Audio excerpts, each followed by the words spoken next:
আমি পরীক্ষার পরে অনেক সময় ছিল আমার কাছে, কি করব ভেবে পাচ্ছিলাম না। পরে ইউটিউবে ঘাটাঘাটি করার পরে আমি সেই ছাদ বাগান সম্পর্কে জানতে পারি। ছাদ বাগানেও অনেক ফলনশীল গাছ হয়, এই সম্পর্কে আমি জানতে পারার পরে আমি এই ছাদ বাগানে বাগান করার একটা উদ্যোগ নিই। নেওয়ার পরে ওই ঢাকা থেকে যে ব্যাগগুলো পচে না 10-12 বছরের ভিতর, এইগুলো নিয়ে আসি আমার ছাদ বাগানে। নিয়ে আসার পরে বিভিন্ন ইউনিক জাতীয় যেসব গাছ। গাছগুলো আছে এইগুলো নিয়ে এসে ছাদে লাগাই। এরপর 6 মাসের ভিতর ভালোই ফলন আসে আমাদের এই ছাদ বাগানে। ফলনে আমি অনেকই খুশি এবং আমাদের বাড়ির সবাইও খুশি অনেক।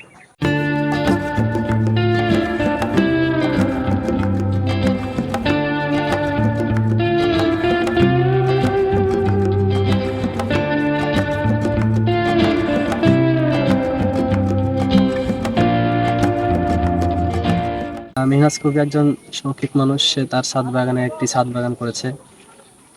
এখানে অনেক প্রকারের বিদেশি ফল গাছ আছে আর কি। ফল ইতিমধ্যে অনেক গাছেই ফল ধরেছে। আনার গাছ আছে বিদেশি, লেবু গাছ আছে বিদেশি, তারপরে আছে আঙ্গুর ফল গাছ। এগুলো নিয়ে কি আরো সে বাগান করছে আর কি। তো পরবর্তীতে আরো অনেক গাছ আনবে নতুন নতুন। তো আমার খুবই ভালো লাগছে যে এলাকায় এরকম একটা নতুন বাগান করেছে। তো আমারও ইচ্ছা আছে এরকম একটা বাগান করা।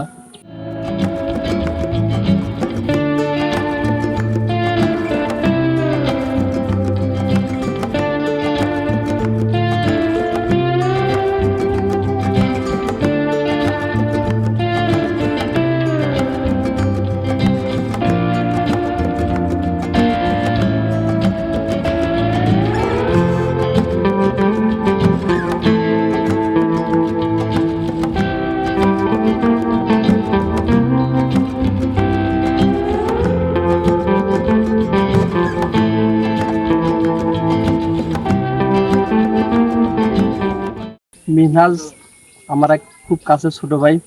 ওর ছাদ বাগানে এসে আমাকে খুব ভালো লাগছে। ও অনেক প্রজাতির ভালো ভালো বিদেশি গাছ রোপণ করেছে। এসে আমাকে খুব ভালো লাগলো দেখা, এবং আশা করি ওখান থেকে অনেক ভালো ডেভেলপমেন্ট হোক।